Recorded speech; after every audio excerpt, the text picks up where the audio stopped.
Premier mot-clé, c'est autofiction. Oui. Autofiction, parce que c'est un terme qu'on dit beaucoup à ton sujet dans les interviews, dans les critiques. Oui. Moi, quand on me dit autofiction, je pense tout de suite à quelque chose de très narratif, très chronologique. Toi, j'ai l'impression que l'autofiction, tu t'en sers comme d'un matériau. Et ça va beaucoup plus loin, c'est beaucoup plus onirique, beaucoup plus fragmenté. Est-ce que finalement, c'est un terme que tu revendiques, ça, l'autofiction? C'est un terme que je revendique suivant le travail que je fais sur Saga et Adichat. Parce qu'auparavant, j'ai fait aussi d'autres pièces qui sont pas forcément basées sur l'autofiction, mais qui ont une qualité de documentaire. En tout cas, Saga et Adichat, oui, je dirais que c'est fragmenté, comme tu dis, mais plus comme la mémoire se forme, ou en tout cas comme l'image qu'on peut avoir de la mémoire du souvenir, c'est-à-dire assez lacunaire à des endroits, et pas forcément chronologique dans le choix des événements dont on se rappelle et qui nous ont marqué. Autre mot-clé, le son. Parce que dans Saga, il y avait presque deux pièces, une pièce visuelle et une pièce sonore. Quand je dis sonore, il y a non seulement le texte et les voix, mais il y a aussi tout ce qui est du son, de la musique.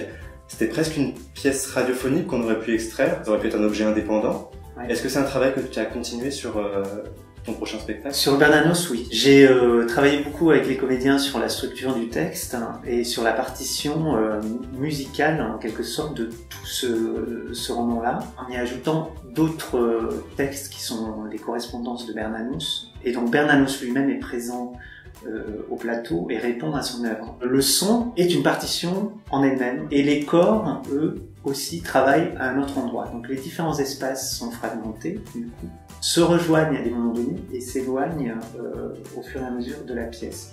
Et ça, c'est assez net au plateau. J'aime cette dissociation des partitions, corps et voix, et je continue évidemment ce travail. Un autre mot-clé, playlist, parce que je pense qu'on a à peu près la même playlist. On est de la même année? Ouais, à peu près. Quel âge tu as?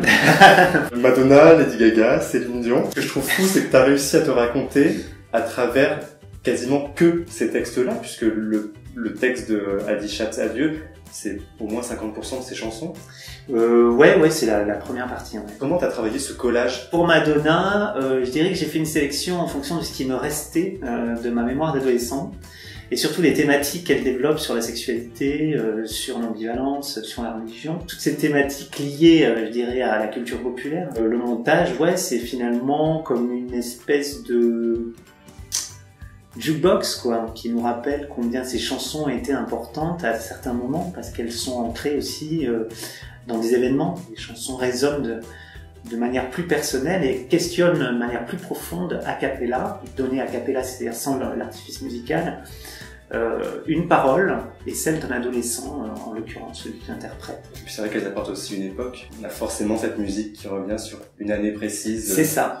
Donc ça plonge aussi le spectateur dans sa propre playlist en fait. Donc dans une certaine intimité de la chanson populaire qu'il a lui aussi à un endroit caché, quoi, mais qui est toujours présent quelque part.